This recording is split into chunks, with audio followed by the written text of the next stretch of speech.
আসন্ন ত্রয়োদশ জাতীয় সংসদ নির্বাচনকে সামনে রেখে দেশের নিরাপত্তা জোরদারে বড় সিদ্ধান্ত এসেছে অন্তর্বর্তী সরকারের শীর্ষ পর্যায় থেকে।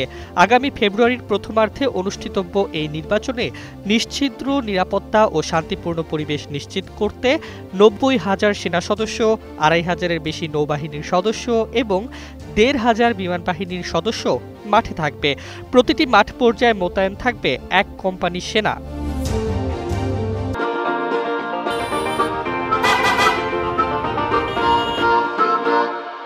পহেলা নভেম্বর শনিবার সন্ধ্যায় রাষ্ট্রীয় অতিথি ভবন যমুনায় ৩ বাহিনীর প্রধানদের সঙ্গে বৈঠকে এ সিদ্ধান্তের ইঙ্গিত দেন প্রধান উপদেষ্টা প্রফেসর ড মোহাম্মদ ইউনুস।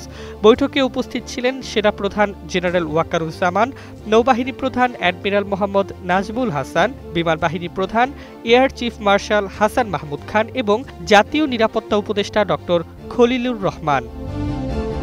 প্রধান উপদেষ্টা বলেন, গত ১৫ মাসে সেনা, নৌ ও বিমান বাহিনীর সদস্যরা দেশের আইন শৃঙ্খলা রক্ষায় যে নিষ্ঠা ও পেশাদারিত্ব দেখিয়েছেন তা প্রশংসনীয়।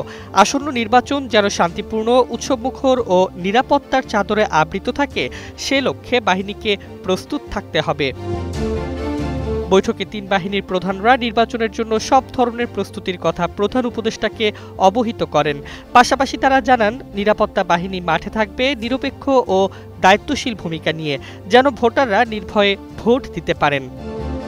প্রধান উপদেষ্টার প্রেস উইং জানায়, বৈঠকের মূল উদ্দেশ্য ছিল আগামী ২১ নভেম্বর সশস্ত্র বাহিনী দিবসের আমন্ত্রণ জানানো। তবে আলোচনার কেন্দ্রবিন্দুতে ছিল আসন্ন জাতীয় নির্বাচন ও জাতীয় নিরাপত্তা। ড মোহাম্মদ ইউনুস স্পষ্ট বার্তা দিয়েছেন, এই নির্বাচন হবে অবাধ, সুষ্ঠু, নিরপেক্ষ ও শান্তিপূর্ণ। এটাই আমাদের প্রতিশ্রুতি।